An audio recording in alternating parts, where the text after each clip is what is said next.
Bonjour à tous, heureux de vous retrouver sur Le Turf TV pour notre émission quotidienne consacrée au 15C+, et au 5-5. Mon invité du jour, Paul Brousse du journal Week-end. Bonjour Paul. Bonjour Philippe et bonjour à tous.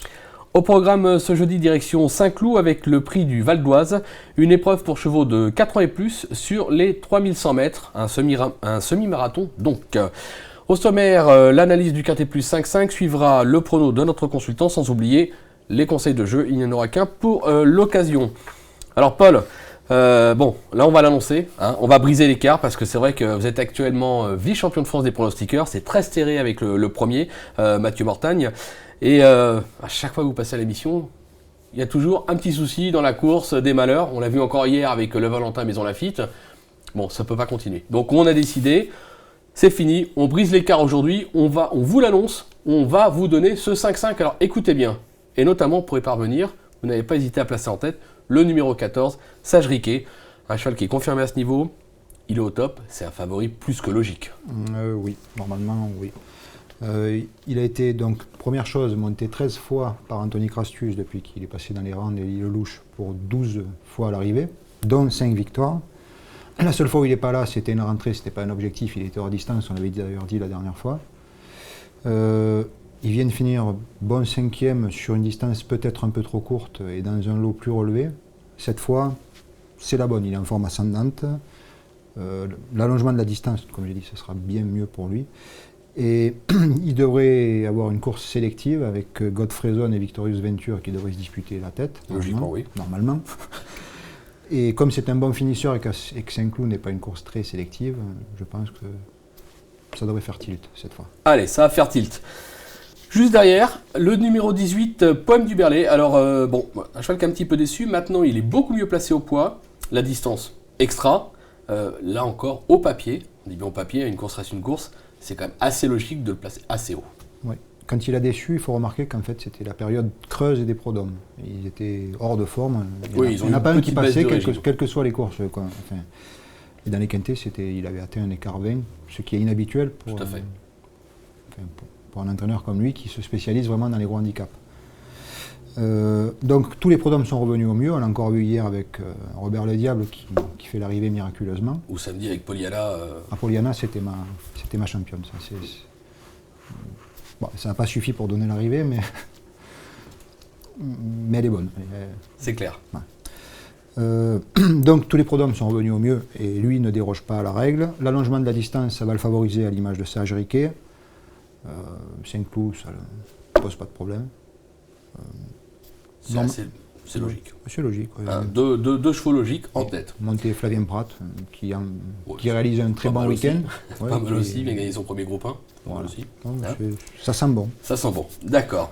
Derrière, là encore un cheval qui me semble incontournable au papier, le numéro 11, Panis Angelicus. Alors, extra actuellement. On a vu sa récente fin de course dernièrement, donc la distance, il ne devrait pas y avoir de soucis. Des ambitions, là aussi, je crois qu'il reste sur 3 bonnes sorties, je ne vois pas pourquoi il s'arrêterait là. Il pourrait s'arrêter là. Il pourrait s'arrêter là. Parce que disons que c'est un cheval exclusivement de bon terrain. La distance et la catégorie, ça ne lui posera aucun problème. En 36 de valeur, il est totalement compétitif, mais comme c'est un fils de Panis, et dès que la piste est un peu mouillée... Plus de mal. Plus de mal. En plus, il a le 17 à la corde, ce qui pourrait l'handicaper. Ça va l'obliger à venir finir tout en dehors, ce qui n'est pas un désavantage à Saint-Cloud.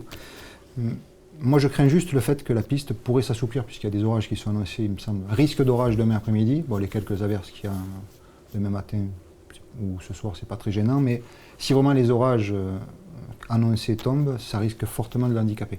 Donc, c'est le favori de la presse, mais je vous déconseille de le prendre en base. On ne sait jamais. Enfin, sauf si le terrain reste bon. D'accord, donc on aura compris, on suit la météo. Si ça reste sec, on peut y aller. Si jamais il y a la pluie, il y a trop de pluie, à la limite, on se l'écarte et on se met plutôt en sous-base, histoire de le garder par rapport en valeur intrinsèque, mais on ne le met pas en base. On est d'accord. En 4e position, alors un cheval qui a gagné cette épreuve en 2010, le numéro 2, Cabaret Thune.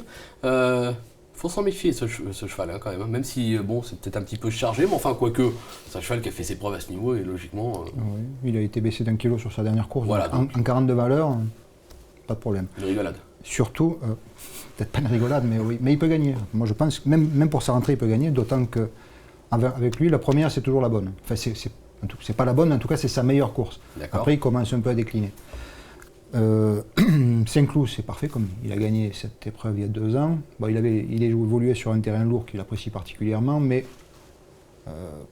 quand le terrain ne sera probablement pas ferme à cette période de l'année, souple, ça conviendra parfaitement. Il finit toujours très bien ses parcours.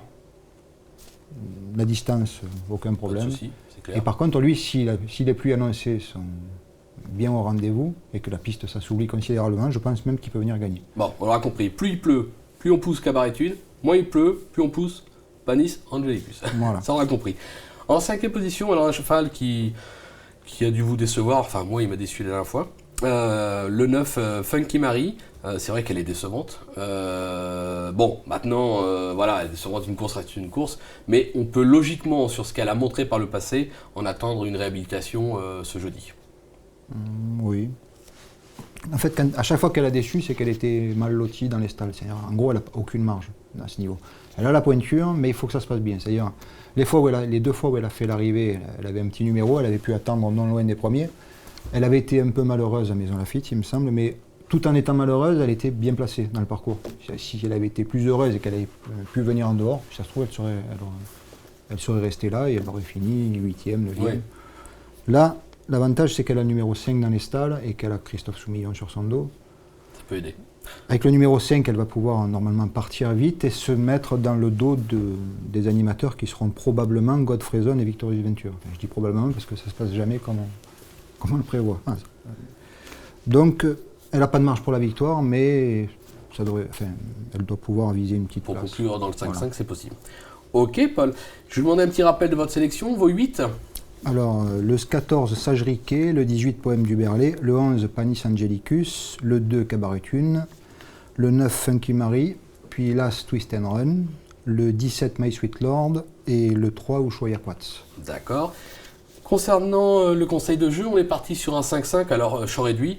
Donc on est d'accord vraiment tous les deux sur 2 bases qui sont vraiment au papier absolu, qui sont le 14, Sage Riquet, et le 18, Poème du Berlay. Derrière, on ouvre le jeu, on met 3 croix et on rajoute l'As, le 2, le 3, le 8, le 9, le 11, le 17. C'est un jeu qui coûtera 35 €, on peut jouer à 50%, on peut jouer à 10%. Vous l'avez compris, la course, quelques bases très solides. Derrière, c'est très ouvert. Il faudra regarder la météo pour certains. Terrain lourd, d'autres adeptes du bon terrain. Les numéros, même si c'est un 3 mm, il faut s'en méfier parce qu'avec un mauvais parcours, ça peut éliminer toute chance dans ce genre de course. Donc, on n'hésite pas, on ouvre ces jeux, mais on prend 2 bases solides. Et on se retrouve la prochaine fois pour annoncer les rapports à nos amis parieurs parce qu'on leur aura fait toucher le 5-5. Je vous l'assure, c'est une promesse. C'est une promesse. Voilà, c'est fait. Je me suis mouillé, j'assume, c'est comme ça.